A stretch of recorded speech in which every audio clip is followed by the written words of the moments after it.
वरिष्ठ सहाय्यक लाच स्वीकारताना बीच्या सापळ्यात। सोलापूर सभामंडपाच्या कामाचे कमिशन सर्टिफिकेट देण्याकरिता 5,000 रुपयांची लाच स्वीकारल्याप्रकरणी सोमवारी वरिष्ठ सहाय्यकास एसीबीच्या पथकानं रंगेहाथ पकडलंय। ही घटना माळशिरस पंचायत समितीत घडलीय।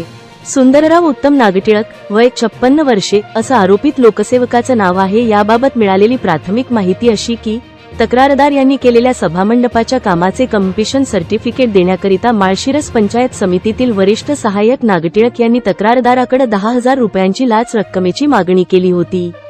लाच रक्कमेत तडजोड होऊन 5,000 रुपये देण्याचे ठरले होते। या प्रकरणी तक्रारदाराची तक्रार आल्यावर सोलापूर लाचलुचपत प्रतिबंधक विभागाच्या अधिकाऱ्यांनी तक्रारीची पडताळणी करून सोमवारी सापळा रचला होता। कामाचे कमिशन सर्टिफिकेट देण्याकरिता 5,000 रुपयांची लाच स्वीकारताना सुंदरराव नागटिळक राह टाकळी रोड पंढरपूर या लोकसेवकास रंगेहाथ पकडण्यात आले। या प्रकरणी माळशिरस पोलिसांकडे गुन्हा दाखल करण्याची प्रक्रिया सुरू असल्याचं सांगण्यात आलंय।